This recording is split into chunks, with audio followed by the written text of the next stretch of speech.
We're joined now by Chris Christie, the former governor of New Jersey, Rahm Emanuel, the former mayor of Chicago, ABC News contributor Yvette Simpson, and Republican strategist Sarah Fagan. Hurricane Laura is making landfall soon. Governor Christie, we've heard that President Trump is planning on delivering his speech as expected. Is it your opinion, depending on the disaster, that he should delay? Well, I think what he should consider is what he's going to do during the day tomorrow at a minimum.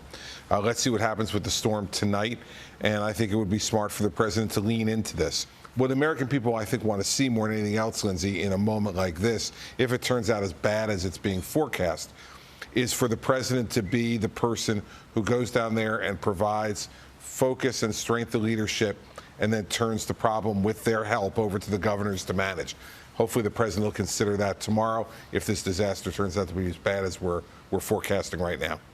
Tonight, we heard Vice President Pence address the unrest in Wisconsin, calling for an end to the violence stemming from protesters. Yvette, was this a sufficient enough response to the shooting of Jacob Blake? No. I mean, he didn't even mention Jacob Blake's name, and he spent more time talking about the quote-unquote violence of protesters rather than the fact that a lot of the violence has either been brought on by the folks who were supposed to bring peace, as we saw in Portland, or people like Kyle Rittenhouse, who was empowered by police officers with his gun, and after shooting protesters was allowed to go home. I mean, even though folks said he just shot 3 people, he was able to go home. Jacob Blake didn't have a gun, and he was not allowed to go home. He was shot in the back by officers. Sarah, would you say that the president should have already addressed this and gotten in front of it to talk about Jacob Blake? Well, look, I think Republicans as a whole need to do more to acknowledge the great pain and the frustration that so many African Americans feel. I mean, look, we've had every major sports team walk off. You know, some of this is cultural and political right now, but that's real. That they're very, very frustrated. And so you've got to acknowledge it. I think the question is, what do you do about it? And how do we create a better life for all Americans, but especially people living in inner cities?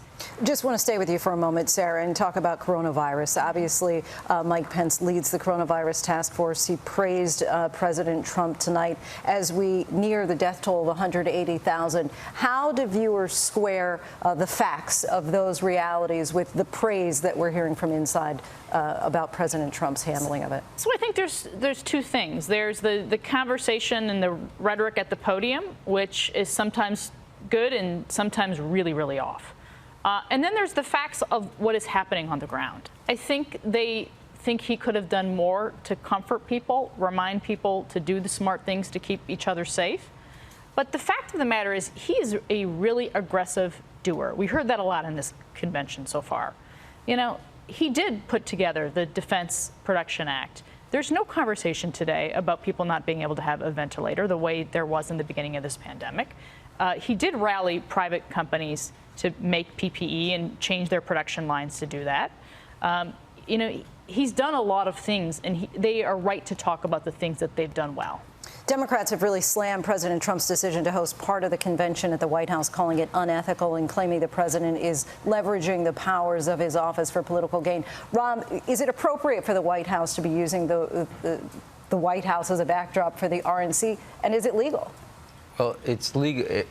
Well, there's going to be a lot of the judges are going to decide that. I don't think it's legal. It's going to happen. We're going to be way past it by the time it's over. I'd like to draw one point here. In 1992, President Bush had a Hurricane Andrew in Florida, the Rodney King, which was the first time of a police shooting was ever filmed, and you had an economic recession. So there's an echo of this moment that's facing Donald Trump. We saw Republicans reaching out to women voters with Melania and Kellyanne Conway and White House press secretary tonight. Beyond the speeches, Governor, how do you say that President Trump needs to really reach out to fix his problem with white female voters? Well, I think you saw what the vice president was starting to try to do tonight, and Melania and Kellyanne a little bit as well in the last 2 nights, which is the only way you win this argument is not based upon Donald Trump's personality. They've already made the decision on Donald Trump's personality. They don't like him.